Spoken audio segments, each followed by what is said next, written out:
Þykir með einhverja skemmtilega sögur úr bransan? Já, ég var nú að hugsa að segja ykkur bara söguna því að við erum hérna allir uppistandar að stráka. Ég reyndar ég misti svolítið af þessari útrás eins og held ég bara allir Íslendingar sem að sátu bara hérna heima og bara held þetta væri bara Dorrit og Víkingarnir eða eitthvað og fólk vissi ekki hvað þetta var. En ég var svo lenti í því fyrir ári síðan að ég var pantaður sem veislustjóri í London á FL-deginum. Okay. Þá var FL Group aðal fyrirtæki í landinu og Hannes Márásson og þetta var alveg allra flottasta. Og ég pantaði sem veislustjóri og ég hafði ekkert mikið efni og vissi ekki hvað þetta að segja og spyr bara, ég á ekki bara þá að kynna atriðin. Þú veist, þess að við reynum alltaf að koma okkur undan því að vera með löng atriði. Jó, og ég sagði líka, ég kann ekki ensku, þannig að ég bara tala íslensku, já, ekkert mál. Og ég fer hann út, flogið út og tek leigubíl á hóteli og var búinn að kaupa mér eitthvað svona jakkaföt hjá Andresi eða eitthvað svona til að reyna að vera flottur af því ég vissi að það var svo fínt fólk hana. Og ég labba henni í lobby og það svona risastórt maður og ég fer alveg í mínus bara, shit maður, að sjá allir hvað ég í ódýrum jakkafötum. Og ég þarf að bóka minn á hóteli og enginn kannast við mér en svo eitthvað sem reddar mér, einhver maður frá Luxemburg og redda mér inn á hóteli og ég fór henni á hótelherbyggi sem var eins og allt stúdíóð hérna, ég veit ekki fólk náttúrulega sér það ekki en það var gríðarlega stórt. Það var eins og íbúð. Það var íbúð og það voru 2 hjónarum og ég bara stóð þarna með töskunans afa og hvað er ég að gera hérna með 2 hjónarum?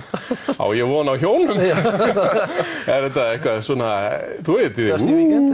Já, Dirty Weekend. Og það voru 2 baðherbergi og 3 sturtur.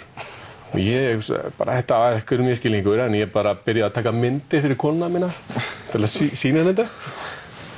Og svo líður á býður og svo ég hleyp út og úti bara að leita hjólaskautum allan daginn fyrir dóttur mína og vil helst ekki vera þarna, ég svona hálfhræddur þarna inni. Og svo fer ég í sturtu og þá kunni ég ekki á sturtuna vegna þess að það var engin svona, þið veitir svona sturtubotn, það var svo flott, það var bara gólfið. Og ég miskildi eitthvað. Ég í sturtu þarna bara baða minn feita líkama og hvað ég mikið lúxusvera hérna. Og þegar ég kem úr sturtunni þá sé ég að ég hafði flætt yfir alla íbúðina. Og ég skríði á nærbuxunum og þurrka upp með handklæði rétt fyrir giggið, Lúxusinn aðeins búið að taka niður á jörðina. Og ég bara, fuck, ég er búin að eyðileggja FL Group. Og svo fer ég þarna og hitti blaðafulltrúann sem var að sjá hann þetta og við keyrum á staðinn. Ég fara með honum og hann að segja mér allan tíman að hann sé í vandræðum. Hann sagði við mig orðrétt, veistu það, Þorsteinn, ég er búinn með alla salina. Hvað meinar þú út í London? Ég er búinn með alla salina. Við erum að skemmta viðskiptavinum hérna fyrir marga tugi milljóna á dag og ég er alltaf að reyna að fá glæsilegri sali, ég er búinn með það. Og ég hugsa, þetta er eitthvað skrítið. Og hann var með heilanga ræðu það að þessi business gengi út af það því meira sem þú eyðir, því meira græðir.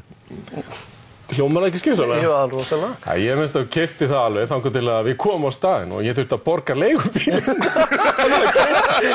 Þetta allt sagt. Og ég bara koma að þessu saga sem ég bara hef sagt í barnaafmælum fram að þessu. Nema hvað, við komum hana og þá náttúrulega, þetta ekkert smá salur, þetta bara heilt leikhús. Og það allir verðbréfa gæjar landsins þarna. Allt karlmenn. Það var ein kona hana, örugglega lesbía. Og það búið að klæða af salinn og það allt í kristall. Það kristallljósakrónur og kristall á borðum og 7 réttu málsverður, Og fremst sita þarna Hannes og Bjarni Ármanns og Jón Ásgeir og þessi svona fínu menn og allir bara, ég vildi fækja að sitja fremst. Og ég vissi ekkert, byrjaði að segja bara velkomin til Star Wars og eitthvað svona. Enginn fattaði. Og svo bara fer fólk að krefjast þess að ég tali ensku vegna þess að það var einn útlendingur hana. Og ég bara leiti sem gentleman og eitthvað svona og var mjög lélegur og þetta var ofsalega ýkt kvöld og ég bara, það var eins og að labba inn í svona ævintýra heim einhvern veginn. Og þessir ríku menn, þeir fóru svo dróðu sér hlé og eitthvað svona, allir vildu tala við þá og ég man eftir að bankastjóri Glitnis, ég fekk ekki að vera með og hann stóð og var alltaf að kíkja hvort að þau myndu binkonum að vera með. Það var mjög skrítið og ég var ekki góður hérna á svona og Garðar Cortés kom og allir, það var rosa dæmi sko og svo svo daginn eftir, þá lenti ég í morgunmat með þessum mönnum sko og var að tala þarna við mann sem ég þekki heitir Hafliði og var í stúdentaleikhúsinu gamla daga og hann var fjölmiðla fulltrúi Rey og ég hugsa, hvað þetta Rey? Og akkur hef ég ekki heyrt það svo í Íslandi og þá segir hann við mér, það að því að við viljum ekkert að þetta fréttist á Íslandi. Við erum ekkert að tala á Íslendinga. Við ætlum að fara til Sambíu og Mósambík og eitthvað svona. Gott að hjálpa þeim. Og svo byrjar Bjarni Ármannsson að hlaupa með síman og kalla á Hafliða með fótinn í gifsi. Það lenti í skíðaslýsi. Og Hafliði, komdu, ég finn ekki Hannes. Og hann ég að tala við Þorsteinn og eitthvað svona, já, komdu núna. Og dregur hann út og þá er auðsjálega eitthvað að. Og þar með sko byrjaði balli hjá þeim. Þetta var daginn eftir FL-daginn. Og ég fer með þeim heim, flýg okkur þotu sem var leigð fyrir þetta fólk og flýg með þeim heim og ég með svakalegt samviskubit. Fyrsta lagi hafi verið lélegur og öðru lagi hafi verið í ódýrum jakkafutum. Og þannig að ég hugsa, ég að bæta þeim þetta upp.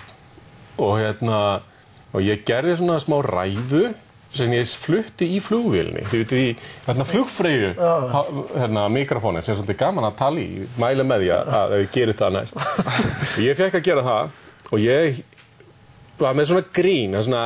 Já, strákar, þið vitið að reykingar eru bannaðir, getið reykt út á væng og eitthvað svona. Og svo sagði ég bara til þess að vinna fyrir, svo ég fengi borgað. Ég var ekki alveg viss hvort það fengi borgað. En þeir skulduðu nú fyrir leigubílnum ennþá. Já, nákvæmlega, ég hef ekki fengið það. Nei. En svo segi ég við þá einmitt, ég bara munið það strákar, þið verið að vita það að þið eru búin að vera úti núna í 3 daga, það er ýmislegt breyst. Þið vitið, þið hefur ekki séð mokkan en svona. En þegar þið lendið á Íslandi þá verðið þið allir opinberir starfsmenn. Og það var hlegið svo mikið.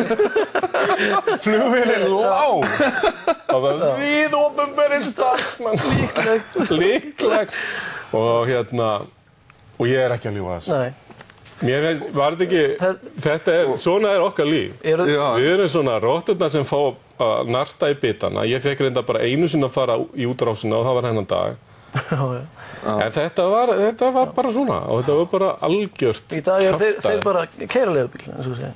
Nei, þeir eru opinberir starfsmenn.